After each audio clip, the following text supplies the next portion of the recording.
안녕하세요. 우리 아이 키우다 보면, 아니 도대체 지금 무슨 생각을 하는 걸까? 하고 머릿속이 궁금해질 때 정말 많으시죠? 그래서 오늘은요, 우리 아이의 그 신비하고 놀라운 마음속 세계를 살짝 들여다볼 수 있는 그런 특별한 관찰 가이드를 좀 나눠볼까 합니다. 아이의 작은 행동 속에 숨겨진 비밀들, 저랑 같이 한번 풀어보실래요? 네, 맞아요. 아이가 그냥 무심코 하는 그 작은 행동 하나하나에 사실 우리가 생각지도 못했던 깊은 생각과 감정들이 숨어 있거든요. 오늘 우리가 할 일은 바로 그거예요. 그 의미를 제대로 이해하고 그걸 통해서 우리 아이와 한 뼘 더 깊이 연결될 수 있는 방법? 그걸 같이 찾아보는 거죠. 자, 그런데 본격적으로 시작하기 전에 이거 하나는 꼭 약속하고 가야 해요. 정말 중요한 건데요. 오늘 우리가 나누는 이야기들은 우리 아이한테서 무슨 문제를 찾아내려고 하는 게 절대 아니라는 점이에요. 오히려 정반대죠. 조급해하지 않고 그냥 따뜻한 시선으로 우리 아이를 이해하는 힘? 바로 그 관찰의 힘을 기르는데 진짜 목적이 있답니다. 좋습니다. 그럼 첫 번째 관찰 포인트부터 한번 살펴볼까요? 바로 주의력에 대한 이야기입니다. 우리 아이가 왜 이렇게 한 곳에 오래 집중을 못할까? 이런 걱정 한 번쯤은 다들 해보셨을 거예요. 그쵸? 그 속을 한번 같이 들여다보죠. 우리가 흔히 주의력 문제라고 하면 아이가 한 가지 일에 집중을 잘 못하고 주변 자극에 쉽게 산만해지는 경우를 말하잖아요. 물론 가끔 이런 특성이 뭐 ADHD 같은 것과 연관될 수도 있다는 이야기도 있긴 해요.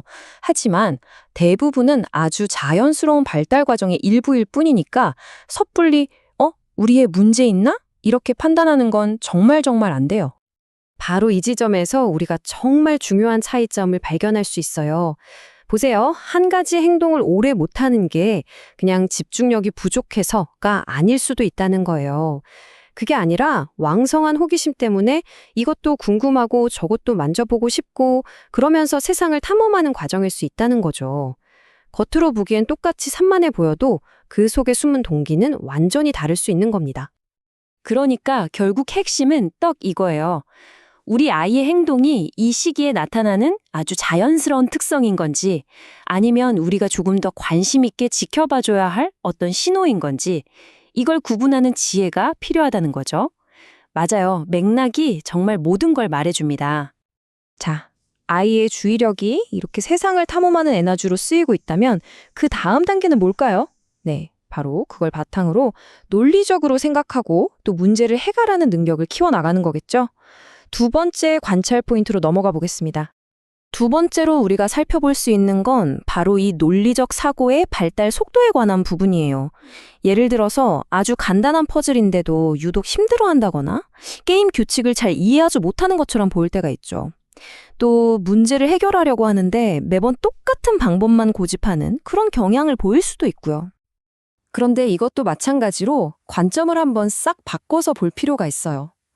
어떤 문제 앞에서 생각이 딱 멈춰버린 것처럼 보이는 반복적인 행동이 있을 수 있고요.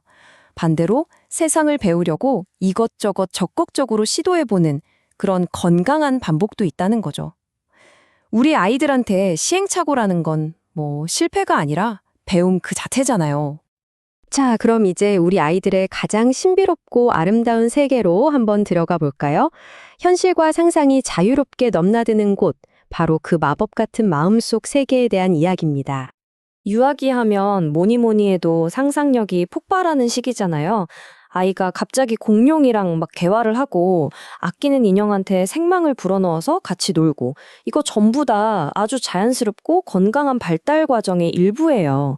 다만 이 상상과 현실을 구분하는 걸 조금 어려워하는 시간이 길어질 땐 우리가 조금 더 신경 써서 봐줄 필요는 있다는 거죠. 그래서 이 두 모습의 차이를 아는 게 정말 중요해요. 활기 넘치는 상상 놀이는 우리 아이의 창의력의 자양분이 되지만 만약에 그 상상이 아이의 일상에 너무 과도한 두려움이나 불안을 만들어낸다면 그땐 부모가 옆에서 따뜻하게 손잡고 현실로 살짝 이끌어줄 필요가 있는 거죠. 자, 그럼 지금까지 우리가 나눈 이야기들을 한번 정리해 볼게요. 중요한 건 문제를 찾는 게 아니라고 했죠? 다시 한번 마음챙김 관찰이라는 아주 건설적이고 따뜻한 행동에 초점을 맞춰보겠습니다. 그러니까 아이의 집중력을 유심히 보되 그 안에 담긴 호기심은 마음껏 축하해 주시고요. 문제 해결 능력을 지켜보되 서툴러도 괜찮으니까 그 배움의 과정을 인내심 있게 기다려주는 거예요. 또 아이의 놀라운 상상 세계를 함께 즐기면서도 필요할 땐 부드럽게 현실에 발붙일 수 있도록 도와주는 거죠. 결국 핵심은 이 균형과 부드러운 관찰에 있는 거예요. 이 과정 속에서 아이와의 유대감은 훨씬 더 깊어질 수밖에 없겠죠. 꼭 기억해 주세요. 여러분의 그 세심한 관찰은요, 아이의 문제점을 찾아내는 어떤 감시의 눈이 절대 아니에요. 오히려 우리 아이를 더 깊이 이해하고 사랑으로 연결될 수 있는 가장 강력하고 따뜻한 도구랍니다. 마지막으로 여러분께 이 질문을 하나 남겨드리고 싶어요. 오늘 우리 아이의 놀이 속에서 무엇을 발견하셨나요? 오늘 하루만큼은 우리 아이의 평범한 일상을 한번 새로운 시선으로 바라봐 주세요. 분명 어제는 보지 못했던 아주 놀라운 세계를 발견하시게 될 거예요.